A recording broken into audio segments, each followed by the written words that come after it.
What's happening, people? Back with another reaction, back with some more Duet Emmo, and we're going to listen to another tune from Or So It Seems, 1983. Big shout out to Doug for sending me a, I think, later reissue CD of this album. I think it was originally only on vinyl. In any case, we're going to listen to the final track on the album, and I'll come back soon and react to the title track, Or So It Seems. But for now, we're going to listen to the last track on the record, Heart of Hearts. And that phrase is typically used in relation to the core of someone's feelings, desire, or understandings. So if you say, in my heart of hearts, all I want is such and such, you mean the concept, the emotion, the understanding, or the desire you have below every other layer. Nothing superficial, nothing even a bit deeper than that, but the most fundamental and the bedrock of your being and feeling. So in that regard, if there are lyrics per se, which is further to say, when I reacted to the first person, which if you didn't know, I've done a video reaction to that, which is now up on both my Patreon and here on YouTube, there were words, there were lines, there were lyrics, but it was more of a sonic experience and an abstract one at that, so this might be something similar. But if there are words, I would expect it to relate to a deeply felt understanding or wish. So let's see what I can pick up on a first listen. This is Duet Emmo, the track is Heart of Hearts, and it's the final track on their 1983 album, Or So It Seems.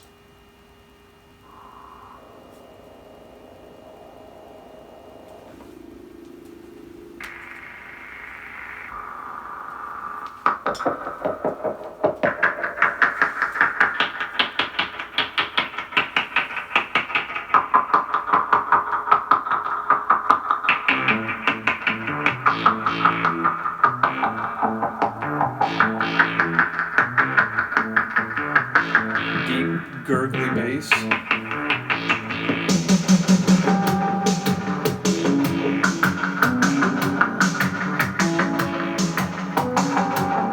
Complex percussive rhythm.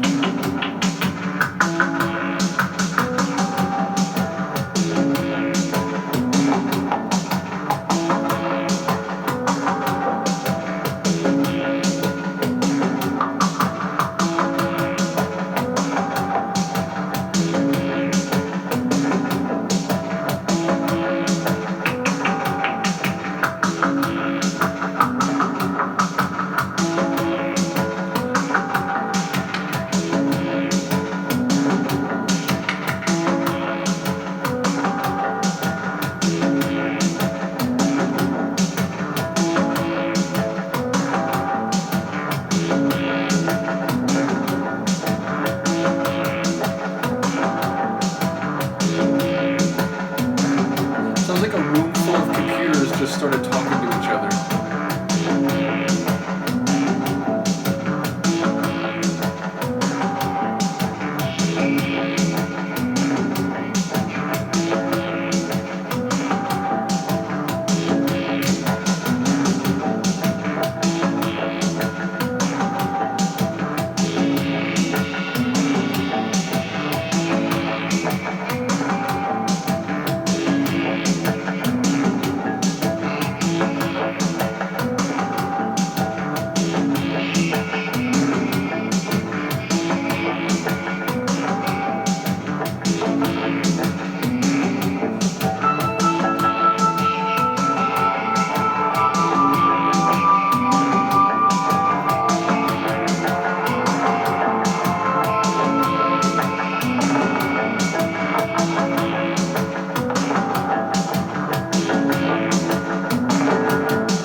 dissonant organ sort of cutting through the wicked churning dissonance.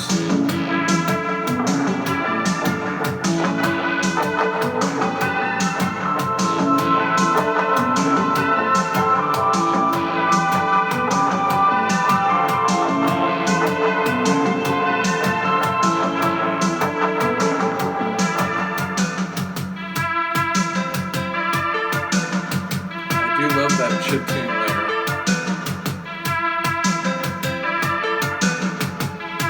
Insert coin.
Almost sounding like an automobile horn or something.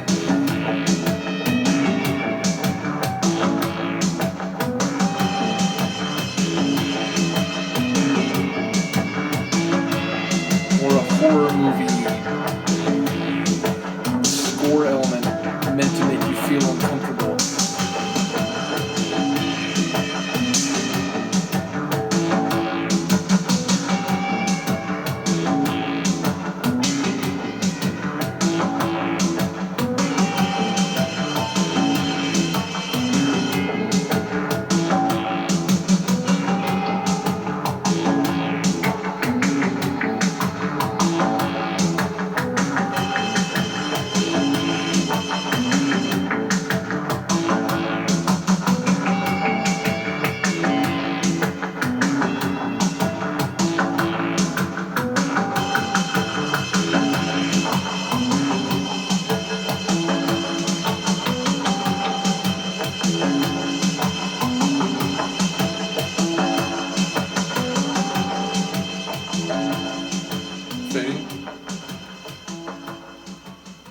Assume anything until it's completely stopped.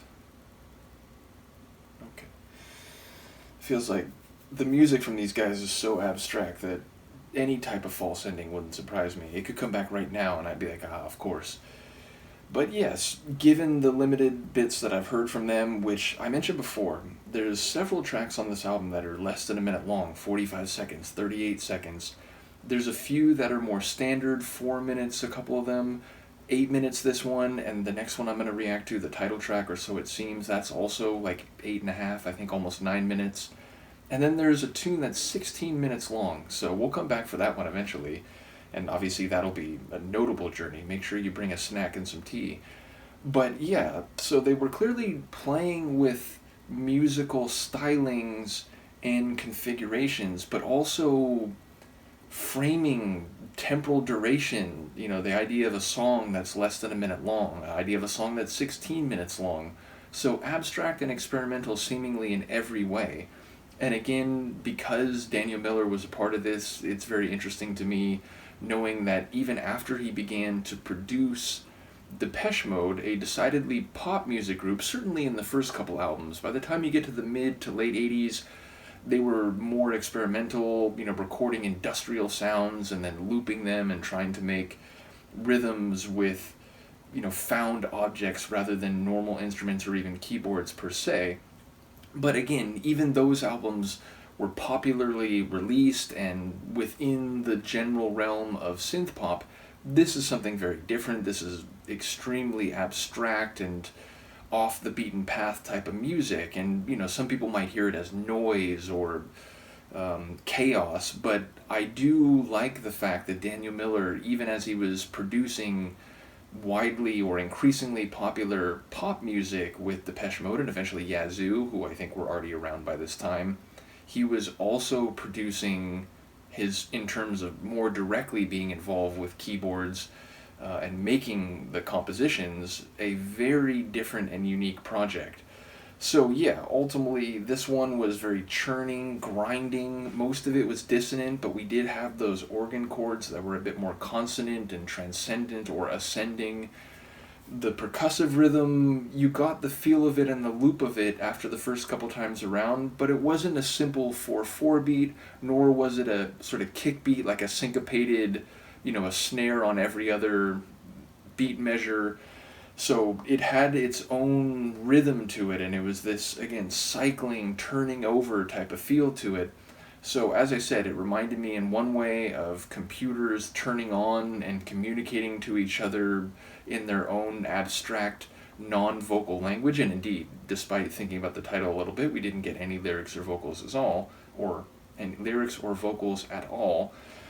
And it also felt like an engine, again, the churning quality, that constantly parts rotating to make energy and motion, and that, sort of two different tapping or knocking rhythms comprising a large part of that. So yeah, just a really interesting journey.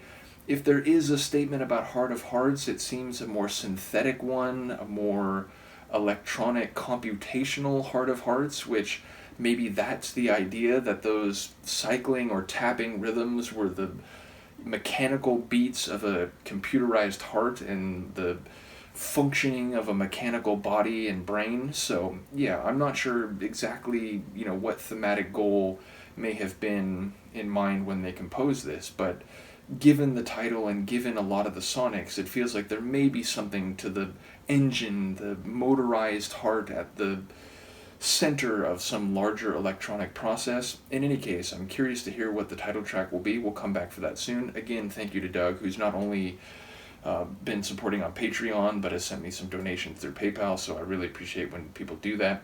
Do let me know what you think of the track, and I will see you next time. Peace.